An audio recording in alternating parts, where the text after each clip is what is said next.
Mummy કેટલું રડીશ તું? આ કાલની રડ કરે છે. તારી તબિયત નથી સારી, શાંત થઈ જા.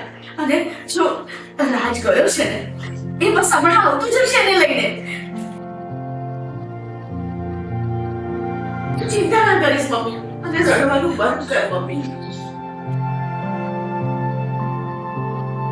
ભાઈ આવી ગયો. રાજ કે તું એકલો હે? મેં આખા શહેરમાં શોધી પણ ક્યાંય એનો પત્તો લાગતો નથી. પત્તો નથી લાગતો? કોણ જાણે ક્યાં ગઈ હશે? બધું તારા કારણે થઈને થયું છે.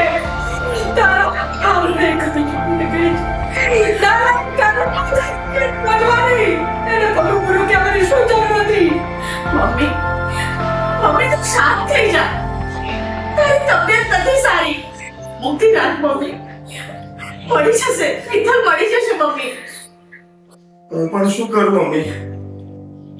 એના રોજના વધારે પડતા ખર્ચા અને રોજ દિવસ સુધી 2-5 ની માંગણી કરે. ક્યાંથી લાવું પૈસા? મને ગુસ્સો આગળ જે મનમાં આવ્યો બોલી ગયો.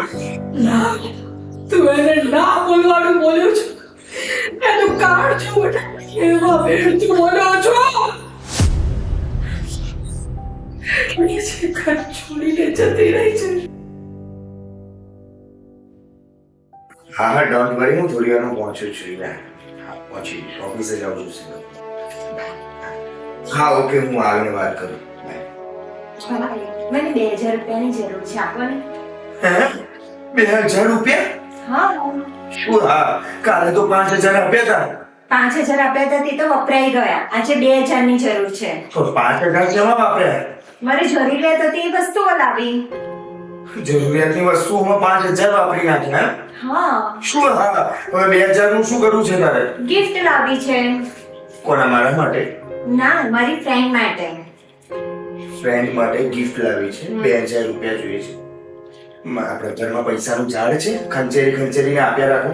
અરે પણ ભાઈ મારે જરૂર છે. અરે શું જરૂર છે? તારી ફ્રેન્ડની બર્થડે છે તો 2000 રૂપિયા ગિફ્ટ આપવાના જોઈએ છે તારે, અને તારે જરૂર છે? તાર નથી આપવા? ના, નથી આપવા. તો હું પૈસા કોની પાસે માંગીશ? તારે જેની પાસે માંગવા હોય એની પાસે માંગ, પણ હું પૈસા નહીં આપું. જો ભાઈ, મારે જરૂર છે ને એટલે જ હું માંગુ છું. તારે જરૂર હતી તો ગઈકાલે આપ્યા હતા ને 5000 રૂપિયા, વાપરી નાખ્યા. અરે ભાઈ, મેં જરૂરિયાતની વસ્તુ લીધી છે. શાની જરૂરિયાત? એવી તો શું જરૂરિયાત હતી કે એક દિવસમાં 5000 વાપરી નાખ્યા? અને તારે જોઈને તો શીખ. બસ તમને તો નીતાનું જ લાગે છે. શું થયું બેટા? કેમ બંને જણા ઝઘડો છો? હે મમ્મી જોન ભાઈ જોડે પૈસા માંગુ છું ને ભાઈ પૈસા નથી આપતો. અરે પણ તમે બે જણ આવી રીતે કેમ ઝઘડો છો? શાંતિથી વાત કરો. આ તમારા બેનો અવાજથી બહાર સુધી સંભળાય છે. અરે આ આજુબાજુ વાળા સાંભળશે તો શું કહેશે? શાંતિથી વાત કરો. શું શાંતિથી વાત કરવાની? ગઈકાલે હજી 5000 મેં આપ્યા છે, આજે કહે છે 2000 રૂપિયા. મેં કીધું 5000 નું શું કર્યું? તો કે વાપરી નાખે. અને હવે એની ફ્રેન્ડની બર્થડે છે તો એને ગિફ્ટ આપવા માટે એને 2000 રૂપિયા જોઈએ છે. અરે બેટા, એને જરૂર હશે તો એને આપવું પડે. એમાં શું થઈ ગયું? ક્યાંથી આપું મમ્મી? મારી પાસે પણ હોવા જોઈએ. તમને ખબર છે પપ્પાના ગયા પછી મારા એકલાના પગાર ઉપર ઘર ચાલે છે, અને આટલા ઓછા પગારમાં આખું ઘર ચલાવવાનું, બધું સંભાળવાનું. હવે હું રોજ રોજ તો પૈસા ક્યાંથી લાવું મમ્મી? સાચી વાત છે મિત્તલ. તારે સમજવાનું હોય કે આ આપણો ભાઈ એકલા હાથે ઘર ચલાવે છે, અને પપ્પા ગયા પછી બધું એને જ સાચવ્યું છે. તો તારે એ સમજવાનું. તું મને સમજાવવાની કોશિશ ના કર. અને મારી જરૂર છે ને એટલે જ માંગુ છું. મોટી બેન સાથે મોં સંભાળીને વાત કરજો. અને શાની જરૂર? બેનપણીઓને ગિફ્ટ આપવા માટે 2000 રૂપિયા ના જ અપાય. અરે તમે લોકો શાંતિ રાખો, ઝઘડશો નહીં. મહેરબાની કરો. શું શાંતિ રાખો મમ્મી? કંટાળી ગયો છું હું આનાથી. મને ખબર છે તમે બધા જ જાણો કે એકલ થઈ જાવ છો. મિત્તલ તું શાંતિ રાખ. તું તો શાંત જ રહે છે. અરે પણ એ ગુસ્સે છે તો તું શાંત રાખ. બેમાંથી કોઈ એક જણને શાંત રહેવું જ પડશે. ક્યાંથી શાંત રહે? ક્યાંથી શાંત રહે? એની બેનપણીના પપ્પા મોટા બિઝનેસમેન છે, કરોડપતિ છે, એટલે 2 નહીં 5000 નહીં 10000 ની ગિફ્ટો આપે. હું બિઝનેસમેન નથી, મારી પાસે એટલો રૂપિયો નથી કે તું ખોટા ખર્ચા કરે એનો તને આપ કરું. કંટાળી ગયો છું તારાથી, કંટાળી ગયો છું. તો હું પણ તારાથી કંટાળી ગઈ છું. માથે પડી છે મારા માથે. આવું કેમ બોલે છો તું? બસ હવે તો તને એવું જ લાગશે કે માથે પડી છું. ના છે, હું ના બોલી છે. બેન છે તારો. અરે બેન છે તો શું થયું? હવે તો મરી જાય ને તો છૂટું આના મને. શું બોલે છે તું? આ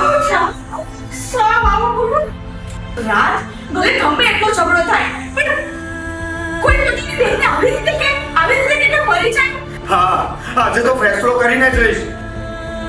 કાં તો આ ઘરમાં હું નહીં, કાં તો આ નહીં. હા તો હું હવે આ ઘર છોડીને જાઉં છું. નથી રાજ, મિત્તલ,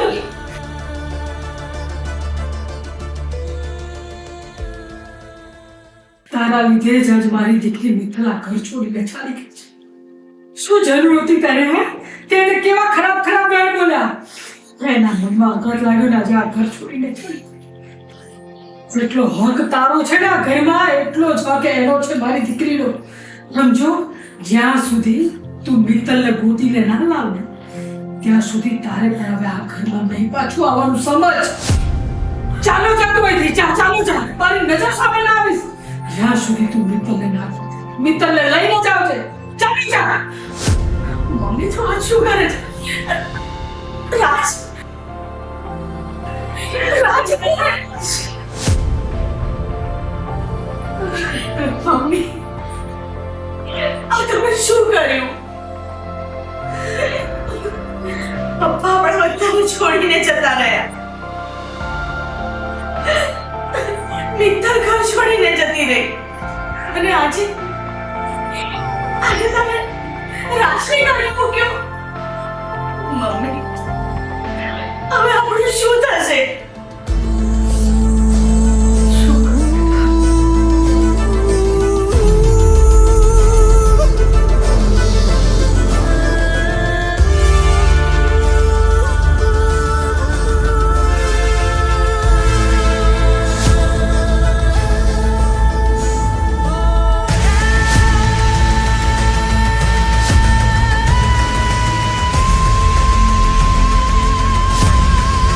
એ છોકરી, શું કરે છે તું? આ મરવું છે તારે? હા અંકલ, મારે મરી જવું છે. અરે પણ કેમ મરી જવું છે? કેમ આમ કરે છે? નથી જીવવું મારે. અરે પણ શું થયું છે તને? મારા ભાઈએ મને ધક્કો મારીને ઘરમાંથી કાઢી મૂકી. હવે જીવવાનો મારો કોઈ અધિકાર જ નથી. અરે બધાની ઘેર આવું ચાલ્યા કરે, પણ એનો અર્થ એવો થોડો છે કે મરી જવાનું. એક કામ કર, મારું ઘર નજીક જ છે, આવ આવ મારા ઘરે જઈએ. આવ. ના અંકલ. અરે આવ આવ મારા ઘરે આવ. આવ, ચાલ બેસી જા ગાડીમાં.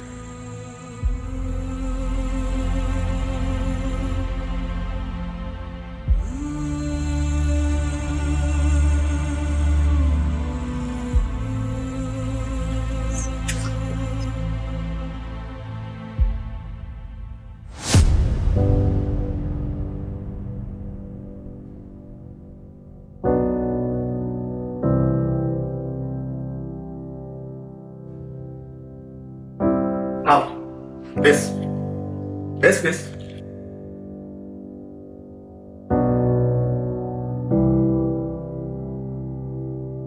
બોલ બેટા, તું કોણ છે? શું નામ છે તારું?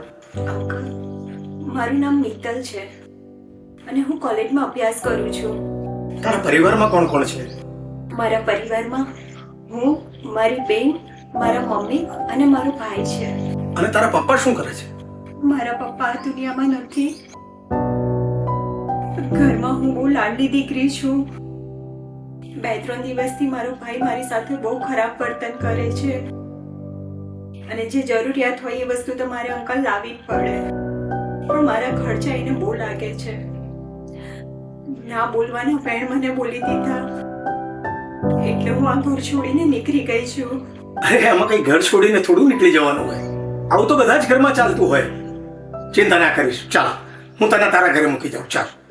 પણ અંકલ, હવે મારે ઘરે નથી જવું. અરે હું ના ચાલો, ચાલ તારા ઘરે મૂકી આવું. ચાલ. ના અંકલ, મારે હવે એ ઘરે નથી જવું. તો પછી મારી દીકરી બનીને મારા ઘરમાં રહેજે. અને આમે બેટા મારે કોઈ સંતાન નથી, કોઈ સંતાન નથી. તું અહીંયા જ રહેજે, કોઈ સંતાન નથી.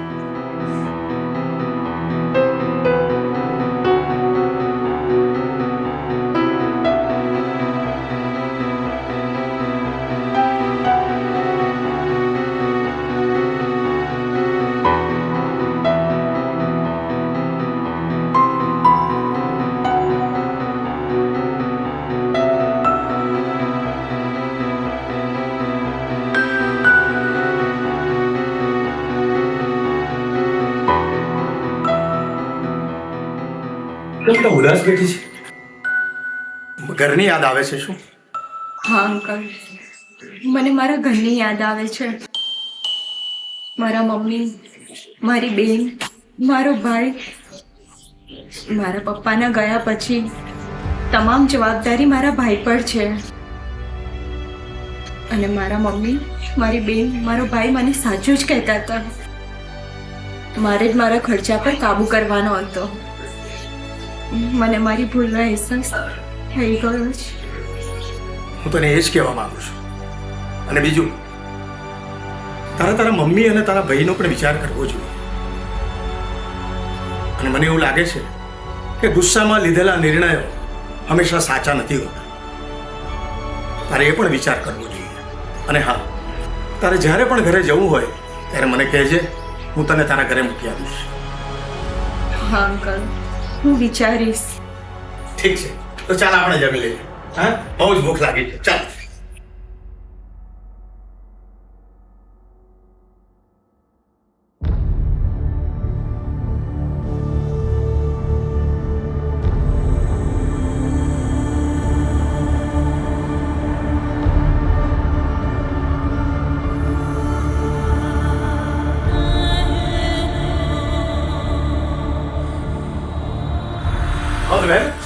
સરસ સરસ સરસ.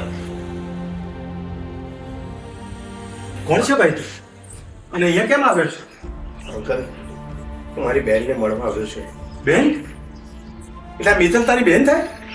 હા અંકલ, મિત્તલ મારી બેન છે ને મારા કોણે જે ઘર છોડીને ચાલી આવી છે. મને માફ કરી દે મારી બેન, માફ કરી દે. મેં તારી પર ગુસ્સો કર્યો. તને ગુસ્સામાં ના બોલવાના બેન બોલી ગયો. મારે તારી સાથે આવું નહોતું કરવું જોઈએ. ભાઈ, તે મારી સાથે ઝઘડો કર્યો ને એ વાતનું મને દુઃખ નથી. અને ભાઈ બહેનના ઝઘડા તો ચાલ્યા જ કરે. દુઃખ તો મને એ વાતનું છે કે તે મને ના બોલવાના વેણ કહી દીધા. જ્યારે તે મને એમ કીધું ને કે તું મારા માથે બોજ છે, તારા મને એ શબ્દો મારા હૈયે વાગી ગયા.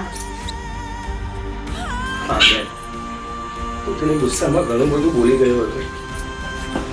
તો પાછળથી મને એ વાતનો પસ્તાવો થયો. ગુસ્સો તો કોણ નથી કરતું? અને ગુસ્સો આવો તો સ્વાભાવિક છે, પરંતુ ગુસ્સાનો કાબુ તો હોવો જોઈએ ને આપણો. અને ગુસ્સા એ તો કેટલાના જીવન બરબાદ કરી નાખ્યા છે, કેટલાના ઘર ઉજાડી નાખ્યા છે. એટલે જ ગુસ્સો આવે ત્યારે મૌન રહેતા શીખવું જોઈએ, અને એ જ એનું સાચું સમાધાન છે. હા અંકલ, તમારી વાત સાચી છે. ગુસ્સાનું કેટલું ભયંકર પરિણામ આવે છે મેં મારી નજરે જોઈ લીધું. એક જ પલમાં મારું હસતું રમતું ઘર હતું નહોતું થઈ ગયું. મારાથી જે ભૂલ થઈ ગઈ છે હું એની માફી માંગુ છું બેન, અને રિક્વેસ્ટ કરું છું, પ્લીઝ ચાલ, ઘરે પાછી ચાલ. ના ભાઈ, મારે ઘરે પાછું નથી આવવું. આ તો ખોટું કરી રહી છે મિત્તલ. તારા ભાઈએ તારી માફી માંગી લીધી છે, હવે તારે એને માફ કરી દેવો જોઈએ. અને દરેક વસ્તુનો એક અંત હોય, અને ઝઘડાનો પણ અંત હોવો જોઈએ. ઠરવા પડેલી ચિંગારીને ફૂંક મારીને એને સળગાવવાનો કોઈ અર્થ નથી. ચાલ, હવે હું તારા ઘરે મૂકી દઉં તને. ચાલ. સારું ભાઈ, આપણે ઘરે જઈએ.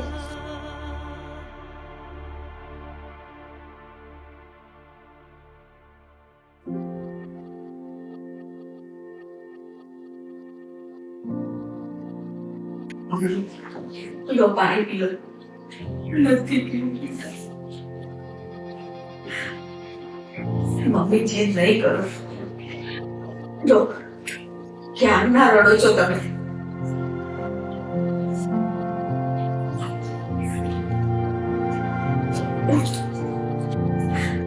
મમ્મી, તમે રાજને ઘરમાંથી કાઢી મૂકીને બહુ મોટી ભૂલ કરી છે. આજે 3 મહિના થઈ ગયા. ના તો મિત્તલ પાછી આવી, ના તો રાજ.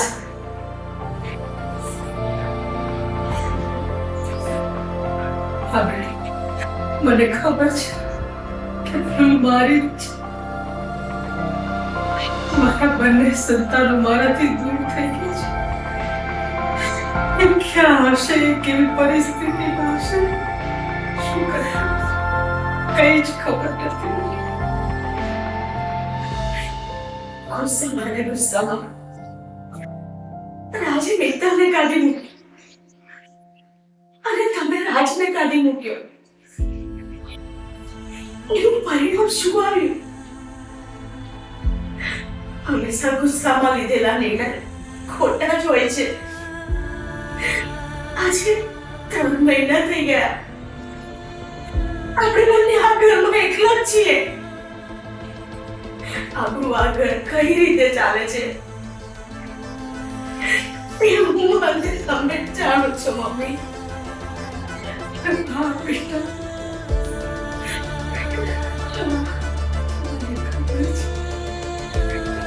મને કઈ સમજાતું નથી કે હું શું કરું. મમ્મી, મને રડશો નહીં. મમ્મી છે ને, મને વિશ્વાસ છે મારો ભાઈ અને મારી બેન એક દિવસ પાછા જરૂર આવશે. પણ ભગવાનને રોજ પ્રાર્થના કરું એ જ્યાં હોય ત્યાંથી જલ્દી ઘરે પહોંચે.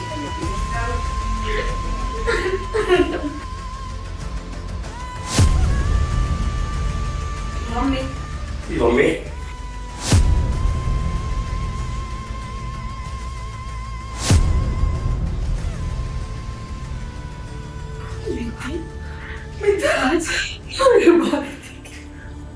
રાજ આવી ગયા.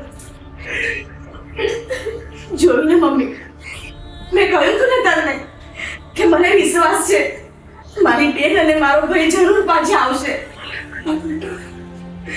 રાજ, મને માફ કરી દે બેટા. મેં તને ગુસ્સામાં આવીને ના કહેવાનું કીધું. ઘરમાંથી બહાર કરી મને માફ કરી દે. સારું કરી તો આવી ગયો બેટા, સારું કરી આવી ગયો. મમ્મી, તારે અમારી માફી ના માંગવાની ને, અને ભૂલ તો મારાથી પણ થઈ જતી ને. મેં પણ મિત્તલને ગુસ્સામાં આવીને ના બોલવાના વેણ બોલ્યા છે, અને એને ઘર છોડીને જવાનું પણ કહી દીધું હતું. ચાલો હવે બધા શાંતિથી રહેજો. હા મિત્તલ, હવે ઝઘડો ના કરીએ. ભાઈ, તમારી ઓળખાણ ના પડી મને. મમ્મી, જ્યારે હું ઘર છોડીને ગઈ હતી ને ત્યારે મને આ જ અંકલ આશરો આપ્યો હતો. તમારો તમે મારી દીકરીને આશરો આપ્યો. પછી તમારા લીધે જ એ ઘર પાછી આવી છે. અરે બેન, એમાં આભાર ના માનવાનો હોય. આ તો મારી ફરજ હતી ને, મેં કર્યું છે. હા, પણ એક વાત હું તમને જરૂરથી કહીશ કે સંતાનો જ્યારે યુવાન થાય છે ને ત્યારે તમને સમજાવવાના, ધમકાવવાના, પણ ક્યારેય એમને ધૂતકારવાના નહીં, ક્યારેય એમનું અપમાન નહીં કરવાનું. કારણ કે યુવાન લોહી ક્યારેય અપમાન સહન નથી કરી શકતું. એમને હાડો હાડ લાગી આવે છે. અરે તમને ખબર છે, આ તમારી દીકરી સુસાઇડ કરવા જતી હતી. સુસાઇડ કરવા મારી ગાડીની આગળ આવી ગઈ. મેં તેને બચાવી લીધી ને મારા ઘરે લઈ ગયો. અને એટલા માટે જ કહું છું બેન કે યુવાન બાળકોને સમજાવવાના, ધમકાવવાના, પણ ક્યારેય હળતું જ નહીં કરવું. હા ભાઈ, મારી ભૂલ થઈ ગઈ. હવે પછી આવી ભૂલ ક્યારેય નહીં કરું. ભાઈ, આજે તમારા લીધે મારા ઘરની ખુશીઓ પાછી આવી. દીકરો, મારી દીકરી.